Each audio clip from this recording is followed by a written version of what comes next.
सारा गंगा जल छिड़क करके फिर इसको साफ करके दूसरा गंगा जल भर के चांदी का सिक्का डाल करके बंद करके फिर रख देना चाहिए। ऐसा शिव जी का ईशान दिशा में मंदिर में रखना चाहिए। सामने अपने इष्ट देव और गुरुदेव की तस्वीर रखनी चाहिए और गुरुदेव इष्ट देव के बराबर में पूर्व से लेकर आग्नेय दिशा में से लेकर आगे तक कोनों में आपको भगवती, लक्ष्मी, सरस्वती, लक्ष्मी नारायण, राम दरबार, राधा कृष्ण उन मूर्ति या तस्वीर को रखना चाहिए। पर ध्यान देना, कोई भी मूर्ति तस्वीर 9 इंच से बड़ी नहीं होनी चाहिए। ध्यान देना। ग्रहे चलार्चा विज्ञया प्रसादे स्थिर संगिका इत्येते कथिता मार्गा मुनि भी कर्मवाद भी। घर के मंदिर में कोई भी मूर्ति प्राण प्रतिष्ठित नहीं करानी चाहिए। कई लोग घर के अंदर पत्थर की मूर्तियां, संगमरमर की लाके शिवलिंग या अन्य प्रकार की मूर्तियां प्रतिष्ठा करा लेते हैं। प्राण प्रतिष्ठा केवल घर से बाहर मंदिर बना के करने चाहिए। घर के मंदिर में ग्रहे चलार्चा विश्वविज्ञया प्रसादे स्थिर संगिका, घर में हमेशा चर लक्ष्मी, चर मूर्ति होनी चाहिए। तस्वीर उठा करके रखने वाली, स्थापना वाली ना हो। और शैलीम दारुमयी हेमीम धात्वा धाकार संभवाम प्रतिष्ठा में प्रकुर्वीत प्रसादे वा ग्रहे। घर में पत्थर की, लकड़ी की, सोने आदि धातुओं के रखे, लेकिन लोहे की, ध्यान देना, लोहे की और मिट्टी की मूर्ति तस्वीर घर के मंदिर में स्थापना नहीं होनी चाहिए। देवी की या गणेश की मिट्टी की मूर्ति बनाकर अगर पूजन किया है फिर उसका विसर्जन कर देना चाहिए। उसे 12 महीने तक नहीं रखना चाहिए। ध्यान देना, घर के मंदिर जहां बने उसके ऊपर कोई वस्तु नहीं रखनी चाहिए। कोई कपड़ा, कोई किताब, कोई पूजन सामग्री नहीं रखनी चाहिए। ध्यान देना, पूजा का दीपक पीतल का होना चाहिए या चांदी का होना चाहिए। एक ही दीपक होना चाहिए। पूरे परिवार का एक ही दीपक होना चाहिए और एक बार ही पूजा के समय जलाना चाहिए, बार बार उसे नहीं जलाना चाहिए। और आरती का दीपक 5 बत्तियों वाला होना चाहिए। आरती में दीपक और कपूर जलाया जाता है, पर आरती करते समय कभी धूप या अगरबत्ती नहीं जलानी चाहिए। जिस अगरबत्ती में बांस लगा हो उस अगरबत्ती को घर में कभी लाना ही नहीं चाहिए, अशुभ होता है। जिसमें बांस की स्टिक नहीं लगी ऐसी अगरबत्ती को आप प्रयोग कर सकते हैं। ध्यान देना, शालिग्राम का होना परम आवश्यक है।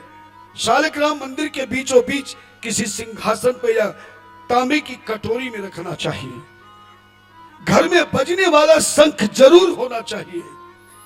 गरुड़ घंटी जरूर होनी चाहिए और चंदन लगाने के लिए 2 चंदन होने चाहिए। एक पीले रंग का, एक लाल रंग रोली। पहले पीला लगाना चाहिए, बाद में लाल लगाना चाहिए। और उन चंदन को कभी भी सीधा डब्बे से नहीं लगाना चाहिए, थाली में डाल के नहीं लगाना चाहिए। चंदन लगाने के लिए 2 पीतल की कटोरी होना परम आवश्यक है।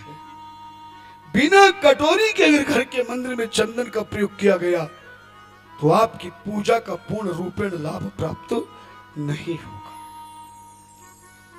इस तरह से अगरबत्ती लगा, धूप बत्ती लगाने का भी पीतल की कटोरी होनी चाहिए। 3 कटोरी घर में हो। पहला 2 चंदन, पीला चंदन, लाल चंदन, अलग अलग जल डाल करके लगाएं। पहला पीला लगाएं फिर लाल लगाएं। पर ऐसा नहीं पहले पीला फिर लाल फिर पीला फिर लाल, नहीं नहीं, सभी को पहले पीला चंदन लगा दो, उसके बाद फिर लाल लगाओ। ध्यान देना, तांबे का लोटा अवश्य होना चाहिए। एक प्लेट तांबे की होनी चाहिए जिसमें रोजाना ठाकुर जी को, शिवलिंग को स्नान कराना चाहिए। और उसी प्लेट में सूर्य को जल देते समय वो दिया हुआ अर्घ जल उसी तांबे की प्लेट में अवश्य होना चाहिए। एक प्लेट दोनों काम करती है। सूर्य को जल दे, अर्घ दे, तो प्लेट को ले जाकर अर्घ दे ले। उस जल को, सूर्य के जल को आप किसी पेड़ पौधे में डाल दें, फिर उस प्लेट को मंदिर में रखें। उसको धोने की आवश्यकता नहीं। शिवलिंग को जब स्नान कराएंगे तो उसी प्लेट में, शालिग्राम को स्नान कराएंगे तो उसी प्लेट में, संग को जल डालेंगे तो उसी प्लेट में। और स्नान किए हुए जल को इकट्ठा करने के लिए शिवलिंग के स्नान कराए जल को, शालिग्राम के स्नान जल को, दोनों को मिला देना चाहिए। और इस चरणामृत, जलामृत को रखने के लिए पंचपात्र होना जरूरी है। एक गोल गिलास जैसा जिसमें आचमनी होती है। अभी समझ में नहीं आए तो मंदिर में कभी चरणामृत लिया होगा। जिस बर्तन से, आचमनी से चरणामृत पंडित जी देते हैं, वही पंचपात्र कहलाता है। वो भी घर में अवश्य होना चाहिए। एक तांबे की कटोरी होनी चाहिए। धन्यनाथ। इस तरह से सारे बर्तन पूजा के जिस घर में नहीं होंगे, उस घर की पूजा अधूरी होती है। कह दे कि शिव जी को दूध चढ़ाना चाहिए तो तांबे के बर्तन में दूध का प्रयोग नहीं करना चाहिए। तांबे के बर्तन में किसका प्रयोग करना चाहिए? जल का।